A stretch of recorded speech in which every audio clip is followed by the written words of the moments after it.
Parliament ఎన్నికల్లో భాగంగా Karimnagar parliament అభ్యర్థి బోయినపల్లి వినోద్ కుమార్ గెలుపు కోసం రాజన్న సిరిసిల్ల జిల్లాలో మాజీ మంత్రి BRS party working president KTR ప్రచారం చేశారు. స్థానిక రైతు బజార్లో కలియదిరుగుతూ వ్యాపారులను పలకరిస్తూ వినోద్ అన్నకు ఓటు వేయాలని అభ్యర్థించారు.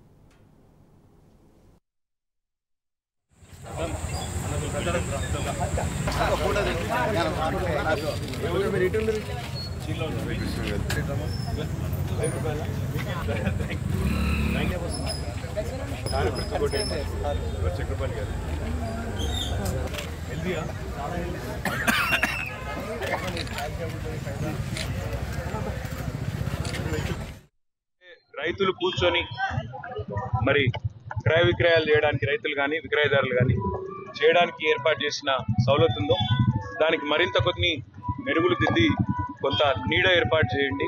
ఉన్నది సరిపోవడం లేదు, ఉన్నది అనుకూలంగా లేదు, బయట కూర్చోవాల్సి వస్తున్నది.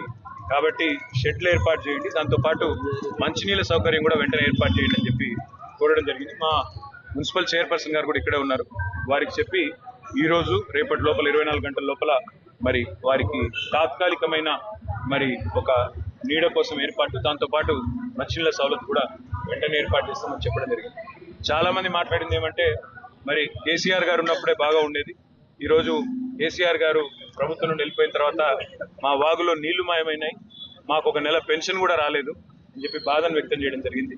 అదేవిధంగా చాలా మంది చాలా బలంగా చెప్తున్న మాట ఏమంటే తప్పకుండా మళ్ళీ తిరిగి కేసీఆర్ గారే రావాలి, తప్పకుండా కేసీఆర్ గారు వచ్చినట్టయితేనే మాకు పేదలకు ముఖ్యంగా బాగుంటుందనే మాట వ్యక్తం చేయడం జరిగింది. రైతులు ముఖ్యంగా గట్టిగా చెప్తున్న మాట, మాకు ఈ ప్రభుత్వం కొత్త ప్రభుత్వం వచ్చిన తర్వాత రైతులను పట్టించుకోవడం లేదు, రుణమాఫీ అన్నారు జరగలేదు, రైతు బంధే ఇంకా సరిగా రాలేదు అనే మాట కూడా వారు చెప్తా ఉన్నారు.